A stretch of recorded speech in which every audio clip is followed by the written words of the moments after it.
model. In February, Victoria's Secret announced their first model with Down syndrome. It was Puerto Rican model Sofia Girao. Some people thought it was an incredible jump for inclusivity, while others feel like it's an exploitation of a member of a community that is commonly sexually exploited and abused. I'm gonna start with swimwear icon Tammitha Lomey. Somehow I knew the influencers was gonna get this first, you know. I was gonna jump on Sam because he's a photographer, but I feel as though Sam went to see last time and I'm trying to be fair. This was a tough one. I went back and forth on it because I feel like I might get cancelled for saying this, but sometimes I feel like the poster black girl in a gig, essentially. So sometimes when it's nice to be diverse, sometimes you're like, here, like, okay, am I here because of my talent, or am I here because they need a black girl and they need to fill the spot, right? But then, you know, people like to see a black girl who they can identify with on the other side of the camera. So it's really difficult to see what their intent is. It could be exploitation. It could be both. It could be that, you know, they're just exploiting the opportunity to have someone to say they check a box. Or it could be that it's really nice to see someone who's not often be included in a conversation. I went back and forth with this. I don't know. Leah, I don't know. The other influencer might be able to, you know, but it's really one of those real ticklish things because you can't look at it from either side. So I'm on the fence. Okay. Quick sidebar just before we continue, and for it to be so shallow, Sam, I love this brag. Like, I don't know, I just love it. It looks expensive. Like, you know, fix your hair and I'm sorry, I know. Yeah, but I just love it. I just want to get it off my chest. Timothy. So I went to Sophia's Instagram page when I got this question. Sophia is a whole vibe, first and foremost. She should have been a Victoria's Secret runway model forever and a day. Like, everything about her and her page actually does scream Victoria's Secret. I was like, okay. And I started scrolling. I saw her walk at, I think it was LA Fashion Week. She is a whole vibe. I think Victoria's Secret is doing this because Rihanna's show is dope and very inclusive. I think if you're going to do inclusivity, do it. Go overboard. Bring everybody and anybody. And I think that's what Rihanna did, and she did it beautifully. And like, her show is really changing, and she's changing the whole face of fashion, period. And I think Victoria's Secret has always been criticized over the years for not being inclusive. And this is like their baby step of like saying, okay, let me get someone who looks different. So for me, it felt more exploitative than not. However, if you had to choose someone outside of their prototype, their norm, it would be Sophia, because she definitely has it, period.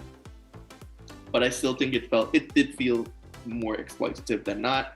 I think they could go much further, especially now in 2022, where the conversation has changed, where fashion has changed, where we're talking about body positivity and different skin color and hair and all of these different things. I think if they should go way further and really scout more talents like Sophia. Here's my perspective. If it was underwear, if it was just underwear, I don't think I would have minded. I think the couple of shots where I saw her in lingerie made me uncomfortable. Because lingerie is usually worn and associated with sex, and I don't necessarily know if a person with Down syndrome can consent to sex. And because people with, stay with me, because people with um who are mentally subnormal are very often sexually exploited, it made me feel uncomfortable. That was my thought process.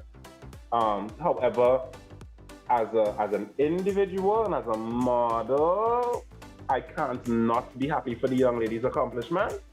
But I felt uncomfortable. Leah. So, just as a side note, persons with Down syndrome can consent once they are of sound mind, and she seems to be able to consent to such, right? I feel like if it were any other brand, I would say it would be inclusive, but because it's Victoria's Secret, I think it's literally them just, as Tammy said, checking a box. That brand has been very anti-body positivity. Their entire reign, their entire existence has been very anti-inclusivity, very anti-body positive. So for them to now add somebody, just this one random Down syndrome girl, seems very like, yeah, not inclusive whatsoever. They are just checking a box. If it were in Rihanna's show, sure, that's inclusive, and I think that she would be welcomed, and she has a spot there, like really actually has a spot there.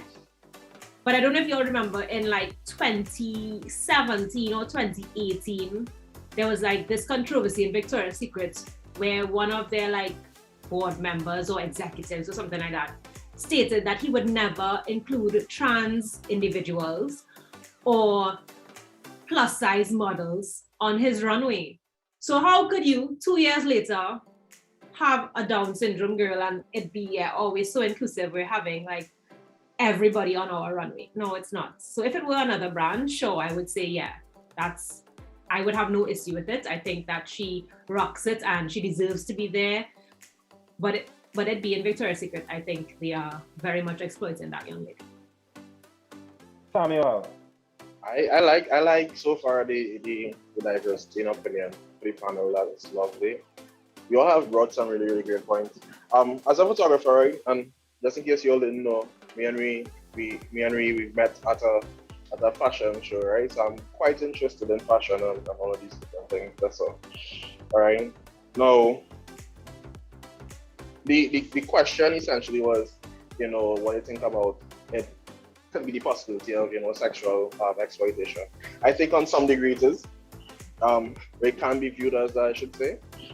Just as Leah's point, she just said, Victoria's Secret, that's a brand that's built on that, right? So it's easy to see that sort of perception. However, as Timothy said, like I went through her Instagram as well when I got the question, because I knew it before, but I didn't like try to look at who it is or anything like that. She seems just as able as anyone else. Now, does it seem like it's checking a box? Definitely. To me, there's almost no denying that. However, as we also said, I am completely glad for her to get that opportunity, not only for her, but for others. So as a photographer, I photograph on a whole spectrum of people, like anyone you could think, from police officers to surgeons, to should I say this one? I could say it. Sex workers, to pastors, on a spectrum of people. And this is just my bias here, guys.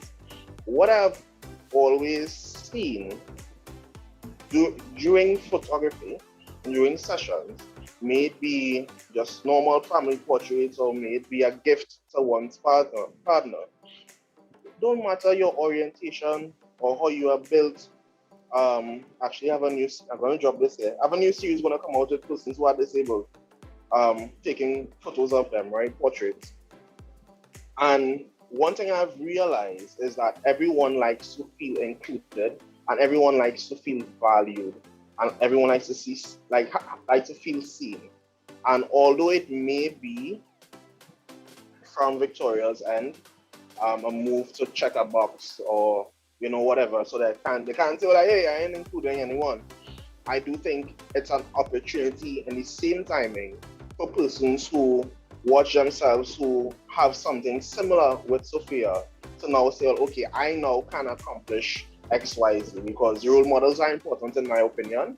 And I believe when representation occurs, and I think that's the whole point of representation, it can really affect and positively affect other person's lives and so forth in that regard. So at the end of the day, I mean, it's only between the execs at Victoria's Secret and God can really say why they would have done it.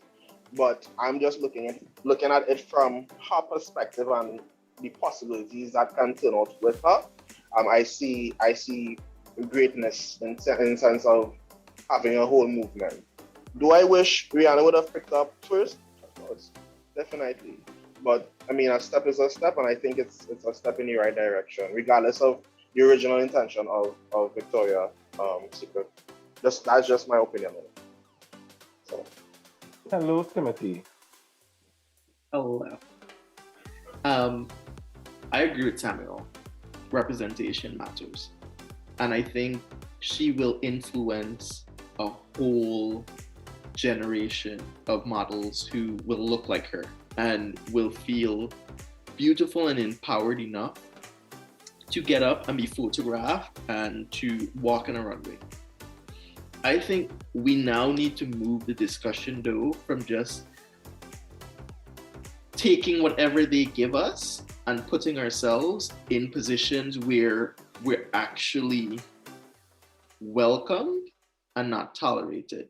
Now, like you said, I don't know the board of directors' intent for Victoria's Secret. I'm hoping that it is pure and they actually care about this human being and they're not just checking a box.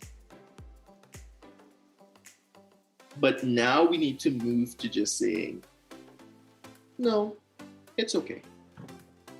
And being in spaces where we think we're genuinely accepted. Because this happens, and Tammy started with this, feeling like being the only Black girl in the room because they needed a Black girl, or they needed someone who had natural hair, or they needed someone with this skin tone so that they could put all 5 shades and be like, yeah, here we go. At some point, and especially as people of color, I can't speak for Sophia, but we need to say thanks but no thanks. There's better than you. And I use Rihanna as an example, but I think that's better. Like, you know what I mean? And I'm sure there are other brands that are, so much more inclusive. Like I said, her whole vibe does give Victoria's Secret. And she probably was always trying to get on Victoria's Secrets, which is why she probably built her whole brand around them. But from the outside, I am not going to put myself in spaces just so that you could check a box, just so that you could say, well, we had the brochure, and they do it a lot with us when we study abroad, and they need to do the orientation brochure, and they're like, oh, so could you come and take the, no.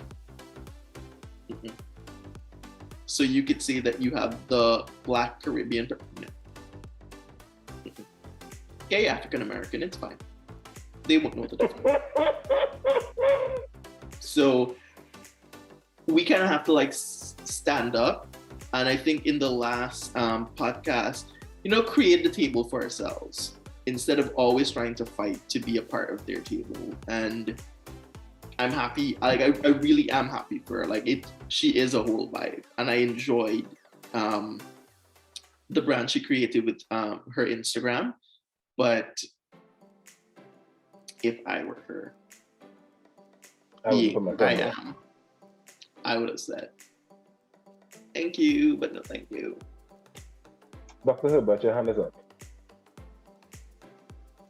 So I actually had my hand up before, Ariane, but just saying, I feel like I see my hand blend into my background. Your hand blends into your background. It does. It Yeah, does. but my hand, anyway. But Timothy and I on the same page, on the same wavelength.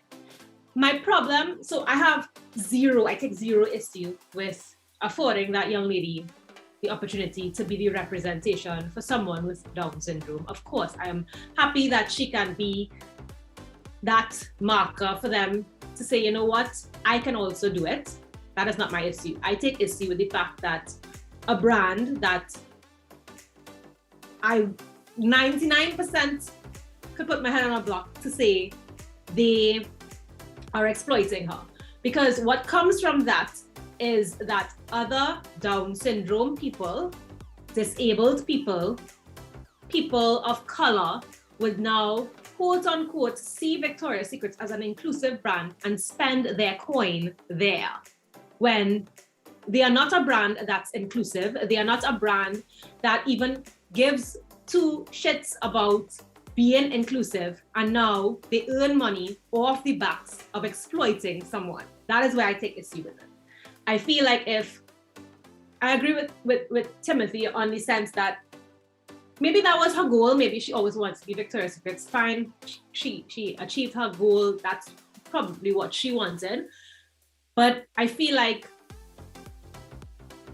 people who are not the norm, so the cis white standard, we fight so hard to be a part of a table we are not welcome at, that we can't see that they are exploiting us for their own gain.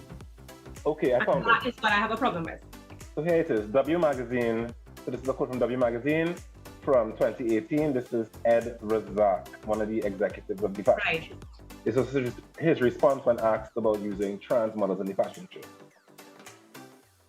Shouldn't you have transsexuals in the show? No, I don't think we should. He said, well, why not? Because the show is a fantasy. It's a 42-minute entertainment special. That's what it is.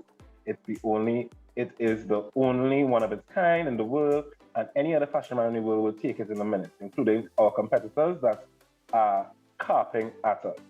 And they carp at us because we're the leader.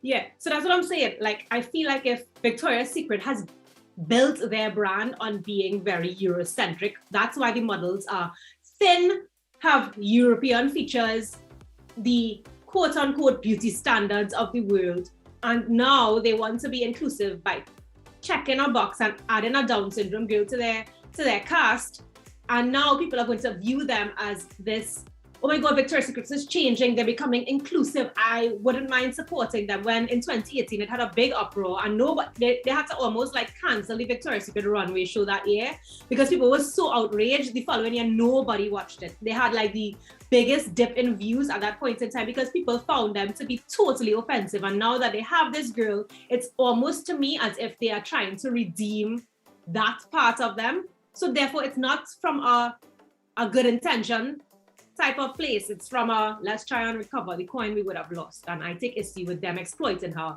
for personal gain. And in response to using plus size models, he said no one has any interest in seeing that. They still do.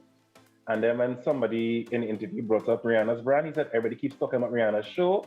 He said if we had done Rihanna's show, we would have been accused of pandering. I think Sam was up before Tammy. I could be mistaken. Sam, was your hand up? Go ahead. It was just in relation to something that Timothy said. While I do agree that in some way or so that we should, create our own table so that we can deny, I do think just especially in this scenario, I think in other scenarios as well, which I'll give an example of just now, I think although someone may have a different intention, I think the power lies within us in the sense of to use certain coverage for our own well-doing. And the example I have with that is just like with Issa Rae. For persons who don't know, Issa Rae had a lot of problems, producing her show and even bringing it into fruition, right? And one of the things that she would have flexed with is, I don't know if you all noticed, but she would have had to include someone that was white in her cast, right? Right. And she went, according to the stipulation, and she went along with it, even though she didn't want it from the beginning.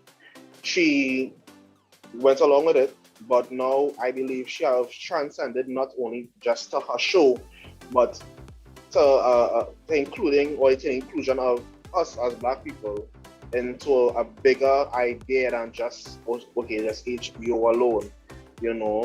So for Sophia's case, I think with that coverage that she's receiving from Victoria's Secret, I think if it is that she have a good team around her and they are able to advise her, regardless of the intention of Victoria's Secret, she can even create her own table so that she can have her brand and include it as well. So not a disagreement or anything like that, but just saying I think that should happen or it can happen as well. It's a window for Sophia to create her own table. Yeah, definitely. So, I mean, I get it, but I think opportunity comes in weird places sometimes. And if this is the opportunity that she gets to open her own, well, as Timothy said, create her own table, I can be against that for sure. As for the intentions behind Victoria's Secret, well, from what Rihanna has read so far, it doesn't seem as it's pure. But so be it. That's kind of thing. I guess that's how it is sometimes. But all the best wishes to her for sure. Yeah, she has the potential to reach here for sure. All right. Tammy, I saw your hand was up.